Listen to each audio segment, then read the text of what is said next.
My predictions for the next episode of Boruto. Now, the next episode of Boruto is going to be extremely crazy. And actually, before I get into my predictions, I want you guys to leave me your predictions in the comment section below so we can actually discuss about our different predictions and our varying opinions about the next coming episodes of Boruto. And one thing I want to give like an alert right now. In this video, there's probably going to be some spoilers, so I don't really want to spoil anything for you guys if you guys don't want to be spoiled. Now, the last couple of weeks, there were some major spoilers that came out. It wasn't extremely major because it didn't really leak a lot of stuff that we want to know, like who's actually behind the ghost chakra, who's actually behind all the stuff in the Konoha. But if you guys are okay for me giving my prediction while taking some stuff from the spoilers, it's cool then.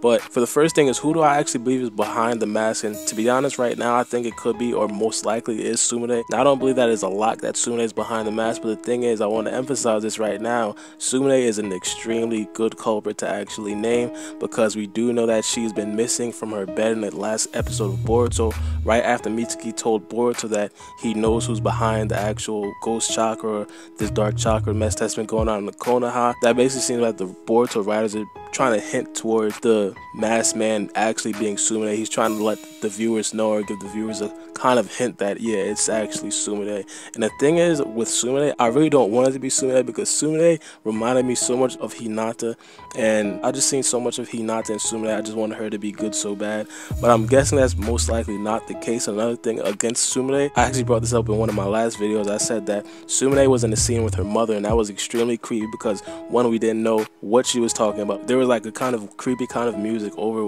what they were actually saying, so it really gave us like a creepy feel. And also, she had one of those scary faces that Yamato used to make to scare Naruto. It looked sort of like that. So I'm kind of guessing that they were actually hinting towards the fact that Sumire could possibly be the actual person behind the mask, and that wouldn't surprise me at all at this point right now. I like to give props to the first person I did hear predict this, which is Anime Analysis, and I'm pretty sure a lot of you guys actually know who he is, but he was the first person that I heard name it. Now, I'm pretty sure he wasn't the first person to name it, but he was the first person I heard personally to actually name it. But another thing is the fact that I think the beast is gonna actually cause damage in the Konoha, and I did make a video upon the fact that the beast could possibly not be here to cause damage to the Konoha, but in the first episode, the next episode right now, episode 13, I do believe it will cause damage to the Konoha.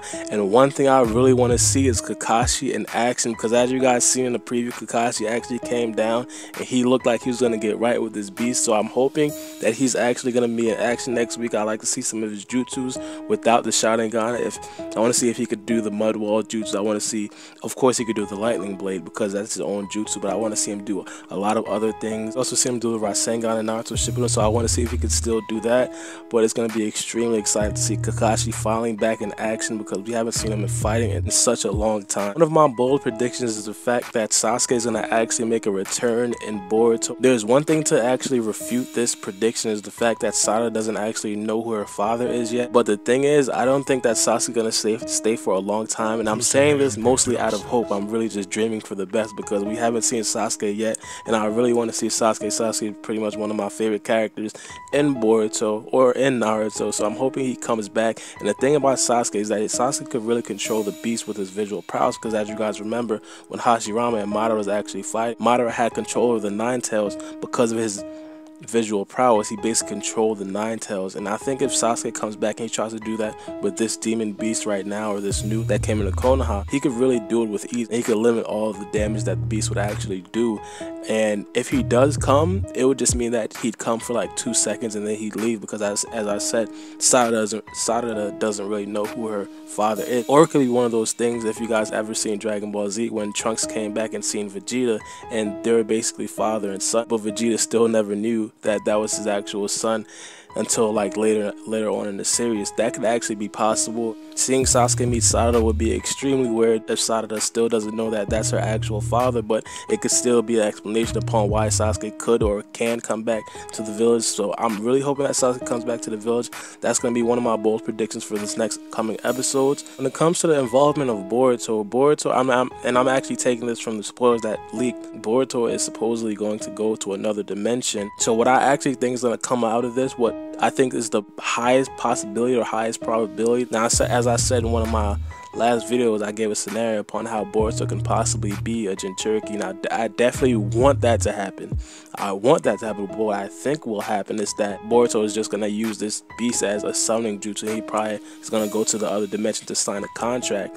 Now, a lot of people do believe that Boruto is going to go to his other dimension and probably like fight this beast and try to figure out what it wants with the Konoha, and then we're going to find out the actual culprit that's behind this whole grand scheme of trying to destroy the Konoha. But as I said, I don't think this is basically here to hurt the Konoha, so I'm staying with that prediction. I'm staying with that theory that this beast is actually going to help us in the long run and give us actual help when it comes to fighting the Otsutsuki clan later on. So these are my predictions for the upcoming episode of Boruto, and as I said, I want you guys to leave your predictions in the comment section below. I'm going to be reviewing them, or I'm going to be reading them and replying back to you guys and trying to see if our predictions actually coincide. But it's been your boy Baara B, and we out. For my city, I'm the youngest nigga reppin'. Oh my god, oh my god. If I die, I'm a legend. Oh my god, if I die, I'm a legend. I'm a first.